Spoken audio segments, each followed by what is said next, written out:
आज हम आए हैं राष्ट्रीय लोकदल के जिला कार्यालय पर। ये दिल्ली सहारनपुर रोड पर स्थित है। 12 महीने ये कार्यालय चलता रहता है। इसमें लोकदल के काफ़ी कार्यकर्ता बैठे रहते हैं, अभी भी बैठे हुए हैं। और हम बात करेंगे राष्ट्रीय लोकदल के जिला संयोजक श्री नीरज पंडित जी से। नीरज पंडित जी आजकल दिन रात मेहनत कर रहे हैं। हम इनसे ये जानना चाहते हैं कि आखिर ये राष्ट्रीय लोकदल किस आधार पर, किन मुद्दों पे जनता के बीच में जा रहा है। नीरज पंडित जी। नमस्कार जी, आपका बहुत बहुत धन्यवाद।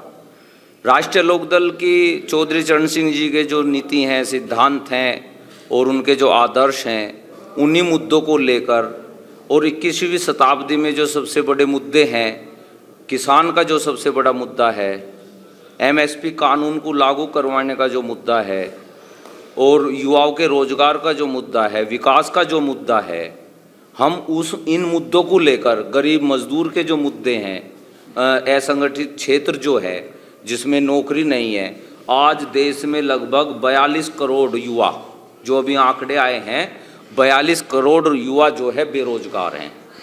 आप ये बड़ौद छपरौली विधानसभा की बात कीजिए, छपरौली या बागपत जिले की बात हम करना चाहते हैं आपसे। हाँ, तो ये बागपत और छपरौली भी तो हमारे प्रदेश में ही है और ये देश के मुद्दे हैं। बागपत छपरौली में भी हमारे युवा रहते हैं, बड़ौत में भी हैं। आज एक बहुत बड़ी तादाद जो है बागपत छपरौली, जहाँ हमारे बच्चे जो है सेना में जाया करते थे, पुलिस में भर्ती हुआ करते थे, आज कोई वैकेंसी नहीं निकल रही है।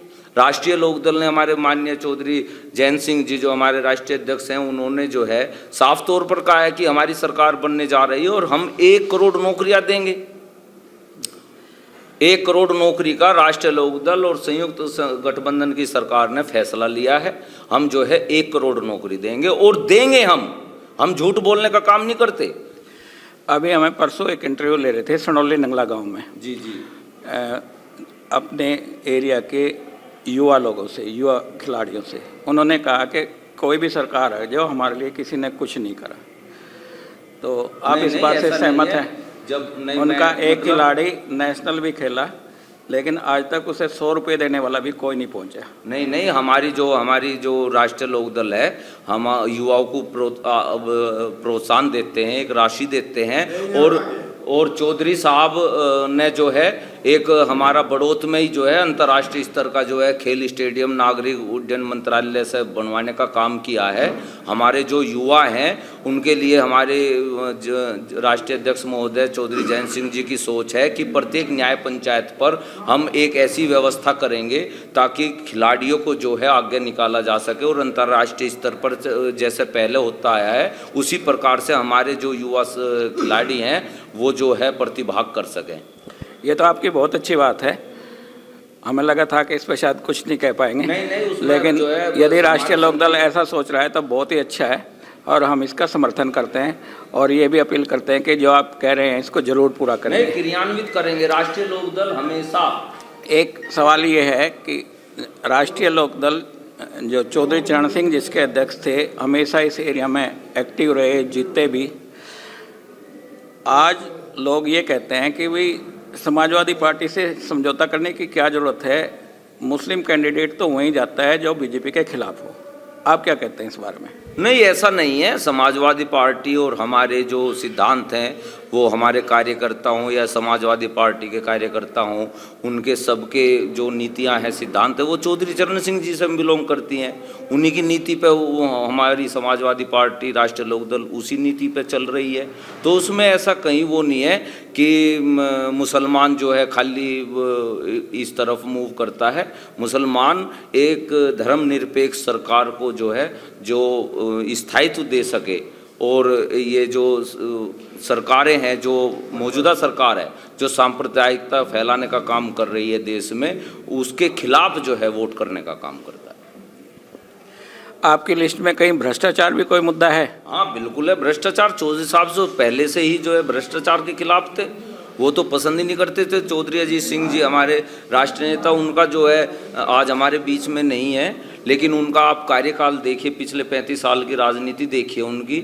वो 4 बार मंत्री रहे सेंटर में, और कोई भी एक नए पैसे का भी उन पर मंत्रालय रहे। तो हम तो भ्रष्टाचार के बिल्कुल खिलाफ है। हम तो राष्ट्रीय लोकदल तो शुरुआत से ही, जब से इसका जन्म बागपत से हुआ है, बागपत जन्मभूमि है राष्ट्रीय लोकदल की, तब से ही हमारा इतिहास उठाकर देख लीजिए आप। हमारा तो मेन मुद्दा है कि भ्रष्टाचार बिल्कुल नहीं होना चाहिए, एक नए पैसे का नहीं होना चाहिए। आज जितने भी भ्रष्टाचारी हैं मौजूदा सरकार में हैं, चाहे वो केंद्र की सरकार हो, चाहे वहाँ पर पता नहीं क्या वॉशिंग मशीन है, कौन सा गंगा जल है कि दूसरे दलों से आकर जो है भर्ती करते हैं और वहाँ जो है उनके भ्रष्टाचार धुल जाते हैं। ऐसा वो समझ में नहीं आ रहा ऐसी कौन सी वॉशिंग मशीन है। नहीं तो इतने अगर दूसरे दल में है तो मौजूदा सरकार जो है आपकी ईडी, सीबीआई, तमाम प्रकार की जितनी भी एजेंसियां हैं उन पर जो है छापा मारने का काम करती हैं, और उनको अपने दल में लेने के बाद फिर वो साफ हो जाते हैं। आपकी बहुत अच्छी बात है। हमने भी ये पहले से सुना है, मैं भी इसी क्षेत्र का रहने वाला हूँ, कि चौधरी चरण सिंह ने अपनी पूरी ज़िंदगी में एक भी मकान तक नहीं बनाया। अजी 247 रुपये थे उनके खाते में, पूरा देश जानता है। चौधरी चरण सिंह जी के खाते में 247 रुपये थे। और हमारे माननीय अध्यक्ष माननीय चौधरी अजीत सिंह जी, जिन्होंने जो इस देश के, वर्ल्ड के बल्कि कंप्यूटर साइंटिस्ट रहे हैं, और एमटेक बीटेक जो है खड़गपुर से किया, लीनियस से एमएस किया है उन्होंने। सबसे सन 60 के दशक में जब जो है कंप्यूटर साइंटिस्ट नहीं मिलते थे, जब चौधरी अजीत सिंह जी थे, उन्होंने अपनी मेहनत से अपना कैरियर बनाया, और 20 साल जो है अमेरिका में जो एक बहुत अच्छी कंपनी में, मुझे याद है रतन टाटा जी हुए हैं। हालांकि वो रतन टाटा जी किसी के गुजरने के बाद कोई वो नहीं देते, लेकिन उन्होंने बाकायदा जो है अपना बयान दिया और उसमें कहा कि हम जो है चौधरी अजीत सिंह से हमें सीखना चाहिए था, उनकी काबिलियत को हम पहचान नहीं पाए, और वो इतने बड़े कंप्यूटर साइंटिस्ट थे, इस भारत को जो है बहुत आगे ले जा सकते थे, लेकिन भारत जो है, भारत की जो सरकारें हैं उनका उपयोग नहीं कर पाई। ये कहा है, ये कहा गया है। अभी कुछ लोग कह रहे हैं कि भाई लोकदल एक छोटा दल हो गया और इसके जितने एमएलए जुटेंगे उसमें से आधे साथ साथ ही दूसरी पार्टी में टूट के चले जाएंगे। नहीं नहीं, ऐसा कुछ नहीं है।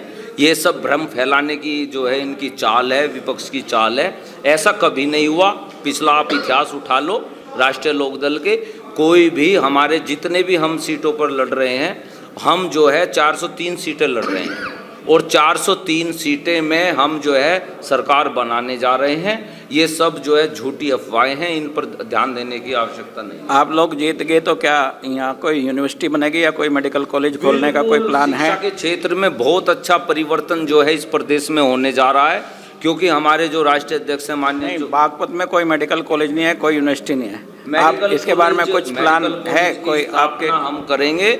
आपको याद होगा चौधरी साहब जो है जब कृषि मंत्री थे, उन्होंने वर्ल्ड एशिया का दूसरा जो चौधरी चरण सिंह अनुसंधान केंद्र है वो बागपत में बनवाने का काम किया। लगभग 2000 करोड़ की लागत से उसमें जो है वैक्सीन बनती हैं देश में। उसमें अभी कुछ नहीं होता। मैं नहीं, आप अंदर नहीं गए हैं। उसमें जो है वैज्ञानिक काम करते हैं। आप अंदर जाइए। आप अंदर नहीं गए। बहुत अच्छी तरह से जानता हूं। आप अंदर नहीं गए उसमें।